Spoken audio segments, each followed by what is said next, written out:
Hey there, everyone. Dave Keller here with Market Misbehavior. Happy Juneteenth. Happy Friday, June 19th, 2026. Welcome to Chart This with Dave Keller.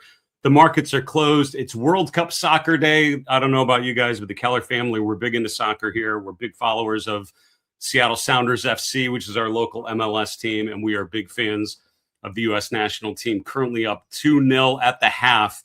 So my wife generously offered, hey, why don't you run up and do your show here at halftime? So I am quickly doing this one so that we have I can address some of the great questions you received. And then as soon as I'm done, I'm going to head back down and watch that second half.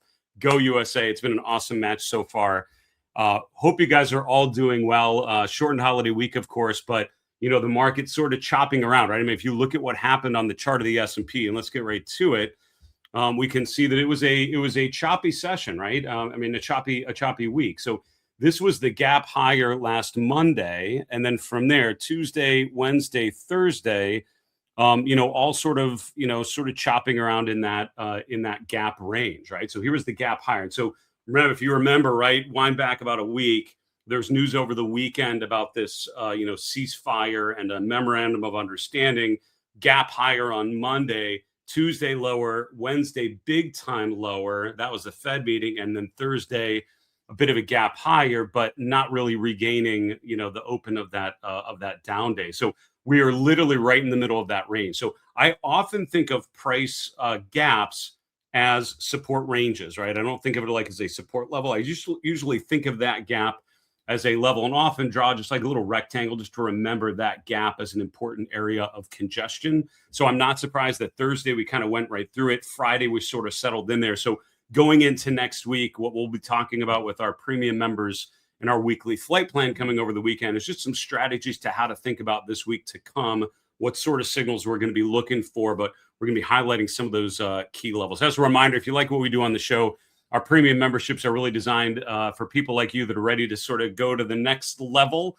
So if this show's enough for you, that's awesome. I hope you keep watching. Tell a couple hundred of your friends. I wouldn't mind that either. But if you're ready to start taking a more proactive approach to improving your decision-making, hopefully your success rate and your consistency as an investor using technical analysis and behavioral finance, go to marketmisbehavior.com/premium, which includes virtual courses. It includes members-only reports like our weekly flight plan and our monthly chart review, and then also a member community, which is a lot of fun, a group of like-minded investors navigating these markets together. With that in mind, let's get to question number one. As a reminder, the questions come from people like you watching the show, either putting questions during our live stream when we normally do our live shows every weekday after the close, and on our YouTube channel, just using the comment section there. Any questions are welcome. Nothing's out of bounds. And a show like today allows me to dig a little deeper. So let's get to it. Question number one, even though some breadth indicators are above 50, and that's something we've been talking about on the show, right?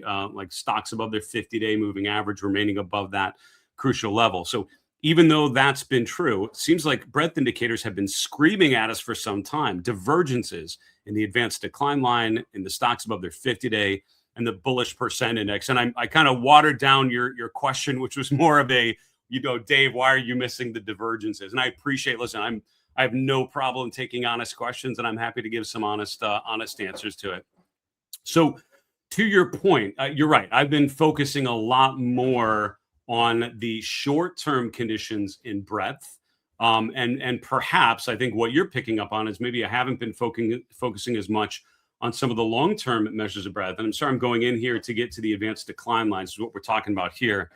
So the advanced decline lines, 100% true. And I would say this is changing a bit in June, but one noticeable feature of this market in April and May, right? Here's the advanced decline line on the New York Stock Exchange, which is the one that you actually mentioned in your question.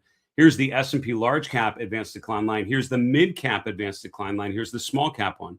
The small cap AD line is the only one out of all of these to make a new high in April and a new high in May. And it's actually also made a new high in June. It's the only one of these, right? Small cap breadth. And so we've been talking, I think, a number of times about how the strength has been in small caps. As much as we're all like kind of focused on large cap growth, semiconductor storage names, those kind of things, small cap is where the breadth has actually been remarkably strong. And I think that's been a a very important feature of this market coming off that March low has been the outperformance of small caps, and the breadth has certainly been favoring it.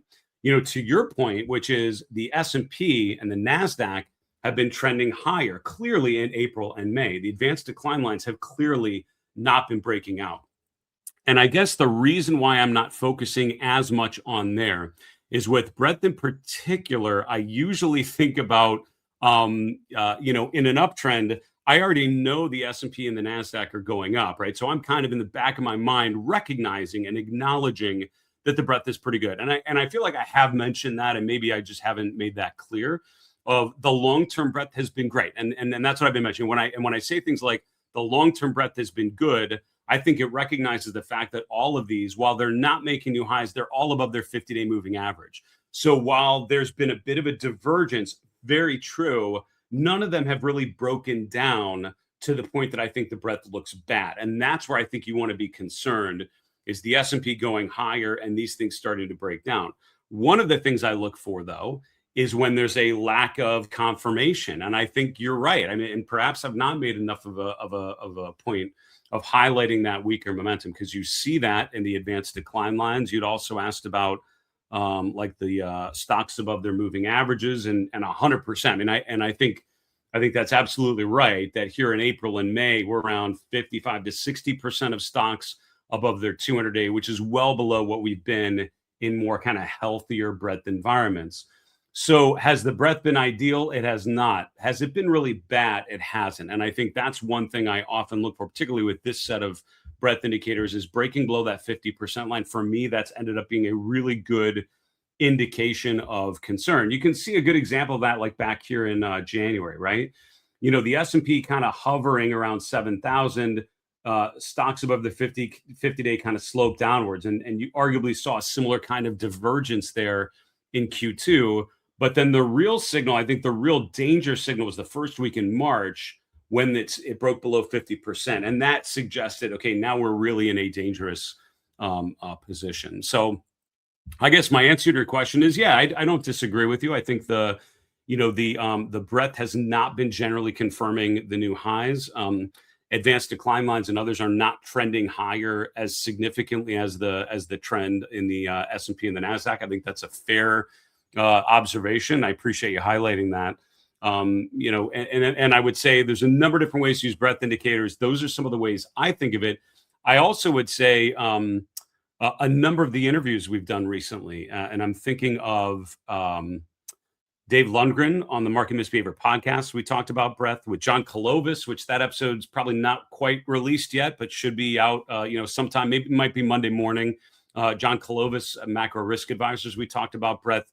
Certainly my live stream last week talking about the Tamarisk Capital Management and how they use breadth to track regime changes. I think all of those had different insights on how practitioners use breadth. And if that's an interest to you, I would encourage you to check out some of those interviews and see what else you can get from it. But fair observation. I appreciate you highlighting that. And you're right. Some of those, the best thing that could happen from here is breadth indicators improve. And that's what we're starting to see in the month of June for sure. Next question. Do you have a book to recommend to make better stock buy entry points to improve success rates? So I really appreciate your question. And the reason why I wanted to highlight that one, I'm happy to share some book recommendations with you. But I would say in your question, I would just raise one point. You asked about making better stock, buy entry points to improve success rates. And I would say, remember the success rate, right? Sort of like the hit rate, your batting average on signals is usually not the best metric to track. And that's the only I guess, caveat I would have with your question is I think a lot of times people get too caught up into the success rate. How often is this right? As if that's the most important metric. If you're wrong more than you're right, but when you're right a lot. And when you're wrong, you're not wrong that much. You can still do really, really well. And arguably some of the best trading systems I've seen and that I've, experimented with have not had the best success rates. There are models with great success rates, but the return profile is not as strong because when you're right, you're just not getting as much. So you're optimizing for being right more than you're wrong, but not how right you are. And so remember that success rate or hit rate or batting average is one of the metrics. I don't think you ignore it. I think it's one of them, but it is only one of them. Also look at average, your total P&L, your average return, your average drawdown. These are, your Sharpe ratio, kind of the right things that are looking at, return versus risk. Those are all metrics together, which help you determine how well your buy discipline is really doing. And that's a Peter Lynch trick that I learned. It's like, you don't have to be right all the time. You can be wrong a lot, but when you're right, you stay right. And when you're wrong, you don't stay wrong too long. So I would encourage you to think not just about success rates. And that could have been just the phrasing of your question that I'm digging into and focusing on. But that's just one observation I wanted to make for everyone. So what books are really good about entry points in particular? So I would highlight a couple, and the books I'm highlighting are on my recommended reading list. If you go to marketmisbehavior.com, my website, click on reading list in the upper right, and all of these are books that I've read, I've reviewed. Some of them I've read many times. These are my most recommended books that I've gifted to people and often refer back to. And I think this is a great library to start with, and then when you want to dig in further, go further and further. So stocks that focus on entry points, I would say How to Make Money in Stocks by William O'Neill is just a classic methodology, particularly if you're not just looking at the charts, but also thinking about fundamental analysis. Like, it's a great way of thinking about sort of your buy discipline within the range of everything else. He does a great job of sort of thinking about what makes a stock a good stock to buy today. And I think that plays to what you're talking about. And also, which charts probably don't look as good. And so I think that would be another one. Stan Weinstein's books talking about like the phase approach or, the different stage analysis, I think is really valuable. That's kind of a classic one that I've referred back to many, many times. Of course, all the ones in this list are pretty good, but I would say in particular, Edwards and McGee, the technical analysis of stock trends, talks a lot about patterns. And my way of thinking about patterns changed and really upgraded after I studied that book and particularly looked for what is an entry point. I think a lot of times with patterns, we see something that looks kind of like a pattern and then we make a trade. And that is where our success rate, to your point, goes down quite a bit, because we're basically looking at partially formed patterns, but then trying to make completely formed game plans off of that imperfect evidence. Edwards and McGee try to improve the success rate by really defining particular rules to determine, when is the trigger, right? What is the point where you really want to get into something? Those, out of the ones on my list, I think those are probably the ones that are the three that come to mind. I'm curious, those of you that are watching, are there books that I did not mention that you would put in your list? I'd love to hear it. Drop a comment below the video and let me know. I'm always looking for new recommendations and would appreciate that very, very much. So there you go. Marketmisbehavior.com. Go to the reading list, and those are some books. All the books on there I think are pretty awesome, but those are three that I think directly address your question. Can someone explain what Dave Lundgren meant by market structure? Yeah, so in my podcast interview with Dave Lundgren this week, and by the way, Dave is a really smart guy, and I knew that the moment I first met with him when I moved to Boston and joined Fidelity. Dave was at Wellington Management at the time, and we met at a dinner, and I remember thinking like, wow, that's a really smart guy. And I was so impressed with Dave. We kept in touch. We regularly got together, and I was so impressed with him that when I was ready to step down from running a technical analysis course at Brandeis, I reached out to Dave and asked him to teach it after me. For the record, I never won a teaching award. His first year, he won like the Excellence in Teaching Award at Brandeis. So that tells you he was a big upgrade from me on his professorial duties. But smart guy, really knowledgeable market practitioner, and good money management experience. So I'd encourage you to listen to that interview. There's a lot of good nuggets in there. When he's talking about market structure, that's kind of a great sort of general phrase that we talk about just to think about kind of what the general state of the market is, right? When we talk about market structure, for me, it involves trend, it involves momentum, it involves volume, it involves breadth. It's sort of like, what is the current state of the markets, right? If you did like a brief 1 minute state of the union using technical analysis, what would be in that summary? For me, like, this is how I think of it. And that's how I think of his market structure. And so, trend, basically, what's the price of the trend in the major index, right? Are we going up, down, or sideways? What's the breadth and what's the participation? Is the volume confirming or not? These are ways that help us sort of describe the condition of the market. So I think, for me, and Dave might have a different answer, but for me, when he's talking about market structure, I think about the phase that the market is in. Are we in a bullish trend, a bearish trend, a consolidation phase? And how can we sort of validate that using some of those indicators like breadth, volume, and momentum? Market structure is important, right? And when you think about it, what you don't want to do, I think, is invest in stocks and build a portfolio not having a good awareness of the market structure. And that's why my own process starts with a market trend model, right? The first thing we do in any discussion of the markets is define the trend, right? Are we going up? Are we going down? Are we going sideways? How do we know that? What would tell us something is changing? All right, now let me start filling in additional details. That's how I would think about that. All right, we've got a couple more questions that I'd love to continue on, but a couple quick announcements before we do so. First off, had a really great interview with Vince Randazzo and Ryan Gorman. They are two portfolio managers, two fellow CMTs that recently launched a new ETF, the Defender Risk Adaptive 500 ETF, ticker SPDF. It was an awesome opportunity to kind of go behind the scenes with two money managers using technical analysis. How do they manage risk? How do they follow trends? How do they identify the market structure and define it? This was a big focus on breadth. That's a key part of their effort to what we described as sort of a regime-based process, right? What regime are we in?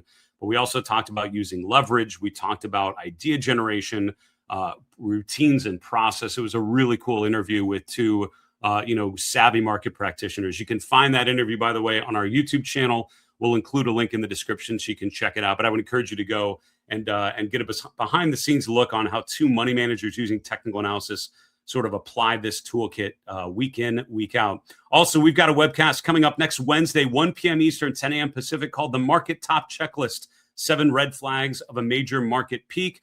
The trend in the markets is generally positive. In the short term, we've had a couple weeks of choppy, sloppy sidewaysness. Is that the top? The Hindenburg Omen has been firing. What does that mean? We're going to go through my market top checklist. This is something that I've refined through many market cycles. I'll share with you the 7 items.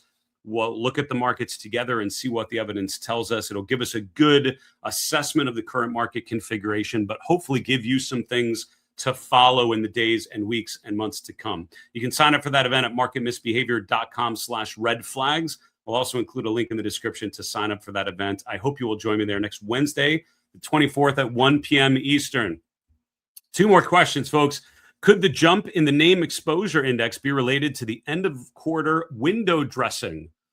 Now, that's an interesting question. Let's take a look, shall we? So the short answer is I don't think so. But here's some additional thoughts, right? So let's review a couple of things about your question. The NAAIM Exposure Index is a weekly survey of money managers, active money managers, right? People that invest other people's money, and they get surveyed.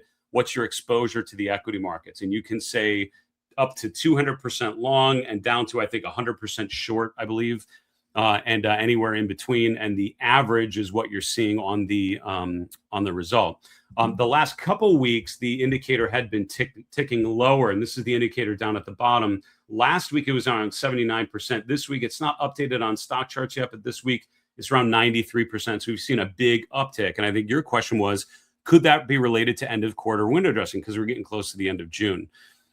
So window dressing, as you remember, right, is the end of the quarter. Usually there's some churn around a lot of equities as money managers kind of have to get their portfolio back to a proper state. And what I mean is between quarterly snapshots, they have the ability to take out of benchmark bets.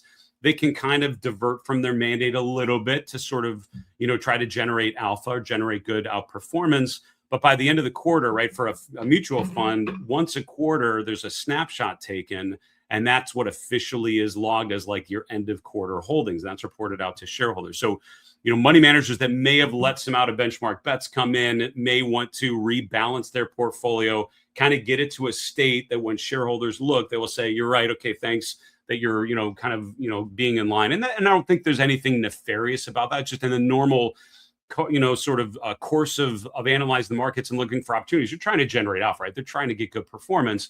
But once a quarter, it's a reminder to kind of get things back and make sure that you are, sort of within the ranges that you agree to be in. And so there's this window dressing effect that often happens. I think this is a little early to answer your question. We got another week and a half in the month of June, so I think now would be a little too early for it. But perhaps, you're basically seeing a surge back, which means money managers, at least in this survey, are leaning back into stocks. I mean, also remember that a lot of the respondents on the survey aren't necessarily mutual fund managers. They are, wealth managers, right? They're managing other people's money through some sort of like RIA type of structure. And from my understanding, that's a lot of the NAAIM members are sort of in that realm. So they're not necessarily window dressing on their own, but they are, so this is basically how much exposure they're putting in their portfolio to those funds that are doing those different things. So for those reasons, I would say probably not. I would say that jump is more about, investors in this survey stepping on the accelerator and taking on more of an offensive position, given the fact that the markets are not too far off of all-time highs. Last question, then we'll call it a weekend. Dave, if you were to compare DJI to DJT, would you say markets seem to be sloping down? So you are channeling classic Dow theory. So I often report what I call the new Dow theory, which is looking at the S&P, equal-weighted S&P versus the equal-weighted NASDAQ. So what I look at is this, right? The RSP, which is an equal-weighted S&P ETF, QQQE, which is an equal-weighted NASDAQ ETF, are they both breaking out? And in the month of June, they've both made multiple new all-time highs. So that's pretty bullish. You're asking about classic Dow theory, which is the Dow Industrials and the Dow Transports. Remember, Charles Dow created Dow theory, early 20th century. And at the time, it was the Dow Industrials, which were big industrial companies, the producers of goods, and then the Dow Railroads, which were the transportation mechanism, right? The way that goods got from wherever factory they were designed out to consumers. And so it was the producers of goods and the distributors of goods. In the modern era, the Dow Industrials includes like big banks that are really more services than anything else, and a number of consumer names that really aren't producing much. They're not really classic industrials anymore. The Dow Transports includes airlines and other things that are, that are not necessarily transports, and things like Target and Amazon and others that kind of have their own built-in transportation, mechanism aren't counted in these. So it's less and less of an accurate representation of what Charles Dow was really trying to get at. But is it still worth looking at? For sure. And I often get asked about this. So transports had a huge spike in April, and that's coming out of the March market low. Transports actually ripped to the upside. There was actually a really interesting configuration in April as transports were making an aggressive new high, and it was not confirmed by industrials. From there, Dow Transports are now making a lower high, and industrials are breaking out. So from a classic Dow theory interpretation, are these very bullish right now? And I would say no, right? The classic Dow theory, nowhere near as constructive as what I call the newer Dow theory, which is looking at sort of a modernization of this using the S&P and the NASDAQ. Is that like the most important market tell I could tell you about? I don't think so. And I don't think that, and I'm sorry, I was covering up with the question for most of this history. Apologies for that, but hopefully you followed my comments on here. So Dow Industrials on the top, Dow Transports on the bottom. Transports are not confirming the new high in June. Is that a bearish non-confirmation? Yes. Using traditional Dow theory, that is exactly what that would represent. Dow Transports need to make a new high, need to get above 24K to validate the breakout that we've seen in the Dow Industrials. I've become less and less, focused on this as an important market tell versus the newer Dow theory, which is why that's what I feature a lot more in my own process. There we go. That is our Friday episode. Again, markets closed for the Juneteenth holiday, but it's a pleasure to go through some of the questions. All of those questions are ones we received in the last week from viewers like you. So please take a moment and go to the comment section on our YouTube channel, drop a question there. Maybe we'll feature it next week. We'll be taking the rest of the weekend off, watching some soccer, singing. And if you're based in the Pacific Northwest, hey, get to Seattle and go to the Seattle Symphony. Friday, Saturday, Sunday, we're performing Beethoven's Ninth Symphony, and also a West Coast premiere of Stephen Mackey's Riot, which is a really cool piece featuring an electric guitar, chorus, and a soprano solo. So it's a lot of fun. Hope to see some of you there. Otherwise, we'll be back with the show on Monday. Have a joyful, restful weekend. And remember, it's always a good time to own good charts. Take care, folks.